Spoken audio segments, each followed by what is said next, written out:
gas up the Jeep, it's good to be free.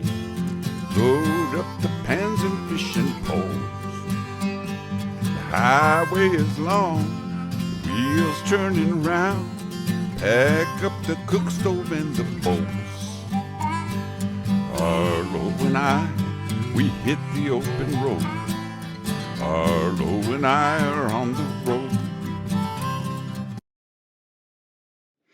Hey everybody, well, I was out and about the other day and I collected a bunch of these curly dock leaves, and it got me thinking about my grandfather and how he used to eat his greens when I was a kid. And around the house we always had a bottle of this pepper vinegar, Chiltepin vinegar.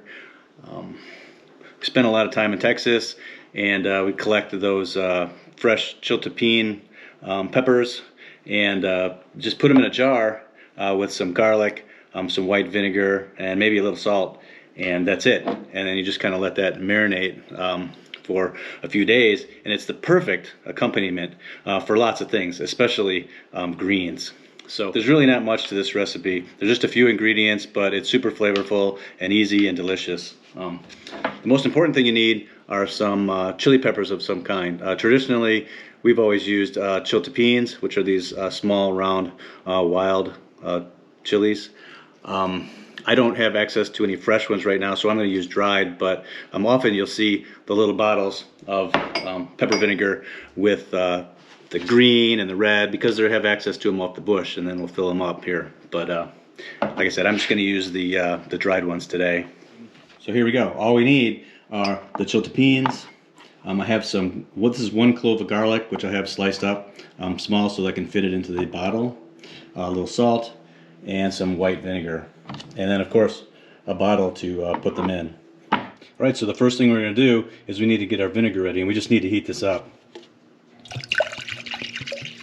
It's a little bit of vinegar, and I like to put just a little bit of salt in there.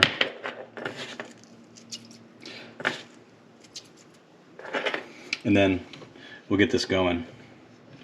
Alright, now while our vinegar is heating up, all we need to do is just put these Chiltepin peppers into the bottle here. So I don't have a funnel small enough to do this, so I'm just going to put them in here one at a time.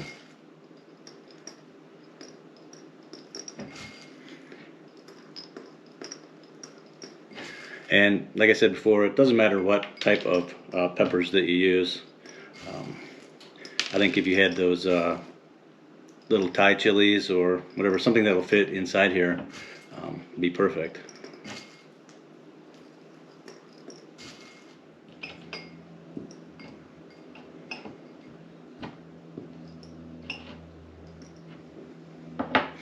Okay, I got all the peppers in there. Now I'm just going to add that garlic.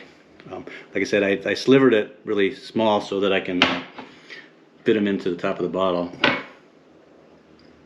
And of course garlic is optional. I think it's traditional. A lot of people put garlic in there, but you can leave it out if you like. This is only 1 clove for this small bottle.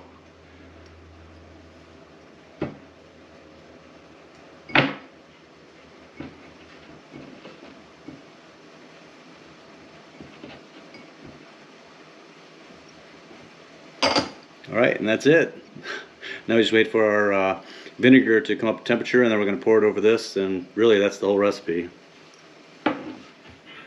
Alright, that's it. So I brought the white vinegar and salt up to a boil, and I poured it into a measuring cup here so it's easier to pour. And I'm actually going to put this bottle inside another measuring cup because I don't have a funnel. I don't know how well I'm going to be able to pour this in here, but I'm going to try.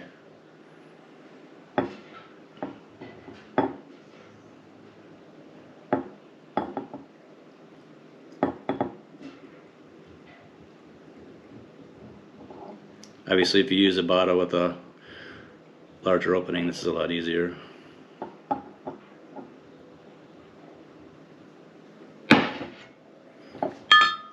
Okay, I did pretty good. All right, that's it. It's as simple as that. Now we'll just put the lid back on here. This is an old Tabasco bottle, so I saved the little thing with a hole in it there, and then the lid, and then just, you know, shake it up and let it do its thing. And these peppers will eventually rehydrate, and then they'll kind of sink to the bottom and all that. So like this one here. This one's one that's been around. Now the nice thing about this is once you use up the vinegar that's in there, you can pour fresh vinegar back over it again a couple of times because the peppers still have a lot of heat to them. So this is probably like the third time and probably the last time that I'll be using this one. So I decided it was time to make a fresh batch. Now you can put anything in there, flavor your peppers any way you like. This is basically the traditional way I think that most people would do it. Actually, I think I might need to add a little more vinegar to that.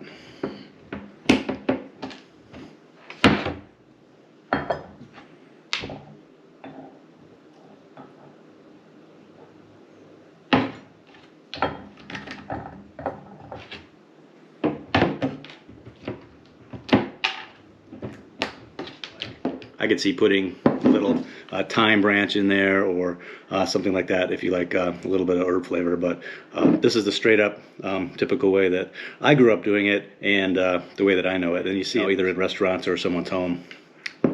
So now we just wait. Give this a few days. It's just going to get better and better as it sits. And then, like I said, this is a great accompaniment for anything. My wife likes it on pizza. Traditionally, growing up, we always put this on collard greens or mustard greens, things like that. My grandfather was from the South, but super delicious and easy hot vinegar to use for whatever you want to use it for. So thank you for following along. If you like this video, please like, please subscribe. That always helps us a lot, and we'll see you in the next one. All right, bye-bye.